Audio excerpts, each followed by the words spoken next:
This channel does not promote any violent, harmful, or illegal activities. All content provided by this channel is meant for an educational purpose only. Top quality और consistent performance के लिए सिर्फ silver pump नाम याद रखना। বাংলাদেশের এই মুহূর্তে যে সিচুয়েশন সেইটা নিয়ে একটু কথা বলবো, তার কারণ বাংলাদেশের অভ্যন্তরীণ সমীকরণ কিন্তু দিনের পর দিন আরো জটিল হচ্ছে। আপনারা অনেকেই বুঝতে পারছেন কেন আমি এই কথা বলছি।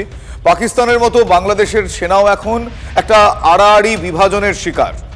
আমেরিকার স্বার্থে বাংলাদেশ মায়ানমার সীমান্ত দিয়ে আরাকান আর্মিকে অস্ত্র পৌঁছানোর রাস্তা, সেই রাস্তা করে দেওয়া কি বাংলাদেশের স্বাধীনতা এবং সার্বভৌমত্বের জন্য বিপদ ডেকে আনছে? যে কারণেই শুরুতে আমি বললাম একটা আড়াআড়ি বিভাজন, আর এই বিতর্কেই দ্বিধাবিভক্ত এই মুহূর্তে বাংলাদেশ সেনা। ফলে পরিস্থিতি যথেষ্টই জটিল, can be compared with Pakistan. এই মুহূর্তে যা সিচুয়েশন, আমাদের পলিটিক্যাল এডিটর আমার সহকর্মী অনির্বাণ সিনহা এই মুহূর্তে আমার সঙ্গে রয়েছেন। অনির্বাণ, সুপ্রভাত। অনির্বাণ, এই মুহূর্তে বাংলাদেশের যে পরিস্থিতি, আড়াআড়ি বিভাজন একটা সেনার মধ্যে, সেখান থেকে এই পরিস্থিতিটা এই জটিল আকার এই সাম্প্রতিক সময়ে কোন কোন কারণে নিল, কি মনে হয় তোমার? দেখো শুভজিৎ, সুপ্রভাত প্রথমেই তোমাকেও এবং আমাদের দর্শকদেরকেও। যে কথাটা আমি বরাবর বলি, এবং শুধু আমি বলি না, আমি আসলে এটা অনুকরণ বা অনুসরণ করি মাত্র। আসলে আন্তর্জাতিক সম্পর্ক বিশেষজ্ঞরা বলেন যে মার্কিন যুক্তরাষ্ট্র ঘুমোতে যেতে পারে, কিন্তু মার্কিন যুক্তরাষ্ট্র কখনো ঘুমোতে যায় না। ঠিক সেই কারণেই ট্রেসি অ্যান্ড জেকবসন নিজের ক্ষমতা থেকে যাওয়ার ঠিক দুদিন আগে, মানে আনুষ্ঠানিকভাবে ক্ষমতা হস্তান্তরের দুদিন আগে, জো বাইডেন, যাকে বাংলাদেশের চার্জ অ্যাফেয়ার্স নিয়োগ করে গিয়েছিলেন, তিনি কিন্তু দিব্যি রয়েছেন এই ডোনাল্ড ট্রাম্পের আমলেও। বহাল তবিয়তে চার্জ অ্যাফেয়ার্সই বসে আছেন বাংলাদেশে মার্কিন কার্যত মার্কিন রাষ্ট্রদূত হিসেবে কার্যত।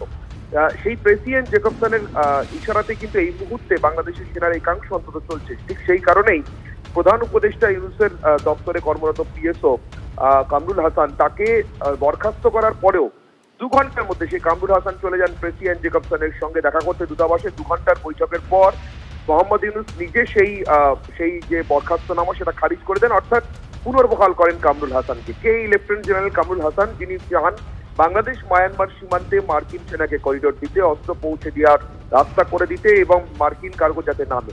তার দুটি স্বার্থ আছে। এক, এই অংশটাকে মিলিটারি অপারেশন জোন ঘোষণা করলে মার্কিন অস্ত্র পৌঁছবে এবং অর্থাৎ সেটা পাঠানো সহজ হবে, এবং ওই অঞ্চলে যারা বিজিবি রয়েছে, যে বিজিবি গার্ডরা রয়েছে, তাদেরকে সম্পূর্ণ তুলে নেয়। ওটা মিলিটারি অপারেশন জোন মানে ওখানে পুরোপুরি সেনা নিয়োগ হবে, সেনা মোতায়েন হবে।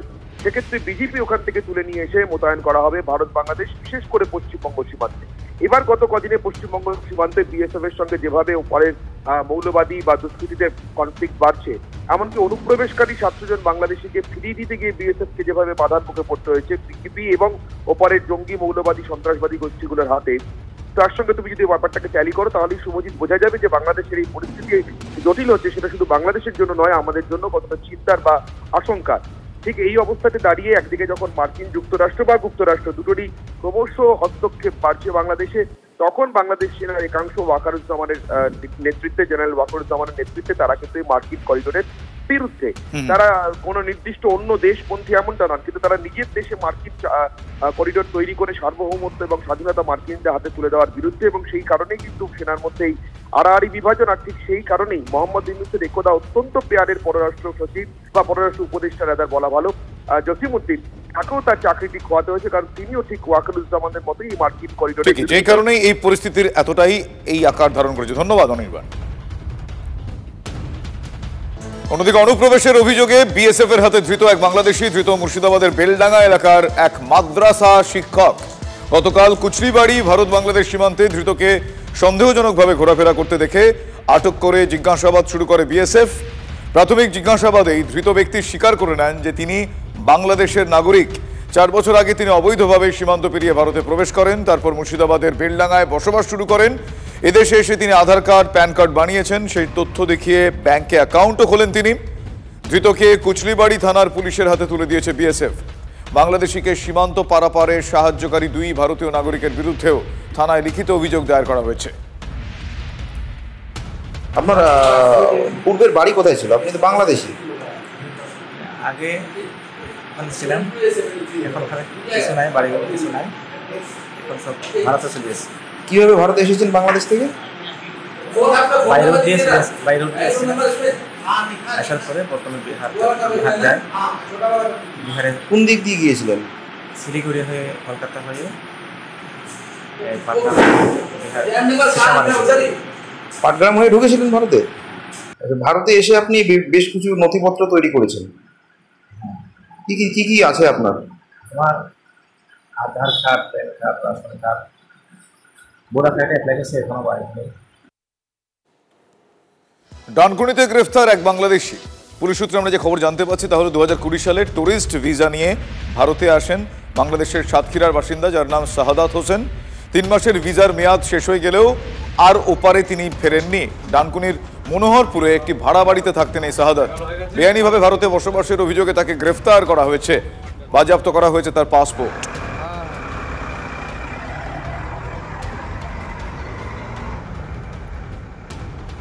ব্যাক টু ব্যাক এই খবর আপনাদের আমরা দিচ্ছি এবার হাবড়ায় গ্রেফতার 2 জন বাংলাদেশি।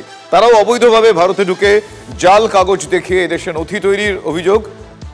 এক ধৃত সেই অভিযোগ জানা যাচ্ছে তার বিরুদ্ধে। জানা গিয়েছে যে প্রায় 1 বছর আগে দালাল মারফত ভারতে ঢোকে এই অভিযুক্তরা, তারপর সেই দালালের মাধ্যমেই ভারতীয় নথি তারা তৈরি করে। এই চক্রের সঙ্গে আর কে বা কারা জড়িত এই মুহূর্তে পুলিশ তা খতিয়ে দেখছে, তবে তাদেরকে গ্রেফতার করা হয়েছে।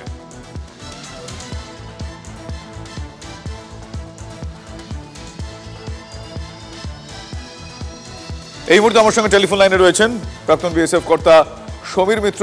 সমীর বাবু, স্বাগত জানাই আপনাকে TV9 বাংলা। আমি শুভজিৎ কথা বলছি স্টুডিও থেকে। আপনার কাছে জানতে চাইবো যে একটার পর এক এই ধরনের ঘটনা এ তো আজকের নয়, দিনের পর দিন ঘটছে, এবং একটা বিরাট নেক্সাস কাজ না করলে তারা এই ধরনের জাল নথি তৈরি করে তাদের পরিচয়পত্র বানাতে পারেন না।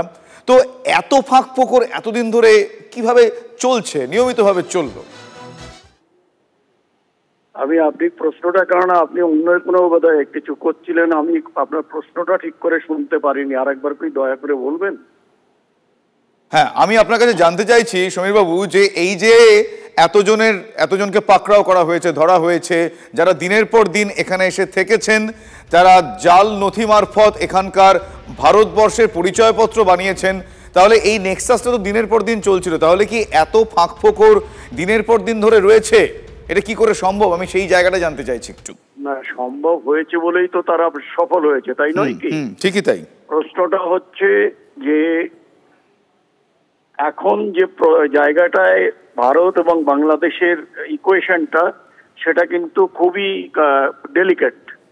আমি এই জন্য বলবো যে তারা যেভাবে ব্যবহার করছেন বাংলাদেশের বর্তমান ডিসপেন্সেশন, সেটা কোনো মতেই আমাদের কাছে অ্যাকসেপ্টেবল নয়। কারণ ভারত বিদ্বেষী হয়ে আবার ভারতবর্ষের কাছেই তারা সাহায্য চাইবেন, সেটা আমি জানি না চাইবেন কিনা, তবে কোনো একটা সময় তাদের চাইতে হবে ভবিষ্যতে। কারণ আমাদের রাষ্ট্রের পাশে থাকবে, অথচ আমাদের সঙ্গে সেই রকম ভাবে যে যে বাংলাদেশকে আমরা স্বাধীন করেছিলাম সেটা তো ভুললে চলবে না।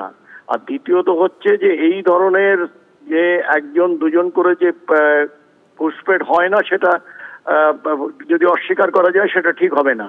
কারণটা হচ্ছে আমাদের অনেকটা জায়গা এখনো পর্যন্ত আনফেন্সড রয়েছে। দ্বিতীয় হচ্ছে যে আমাদের এখান থেকে যারা ঢুকে গেল, বিএসএফ কে ধোকা দিয়ে হোক বা যেভাবেই হোক ঢুকে গেল, কিন্তু সেকেন্ড আগে একটা ছিল এসটিএফ বলে স্পেশাল টাস্ক ফোর্স, যারা ডিটেকশন করতো এবং পরবর্তীকালে সেটাকে বিএসএফ এর মাধ্যমে আমরা ফেরত দিতাম কিংবা পুশ ব্যাক করতাম বাংলাদেশে।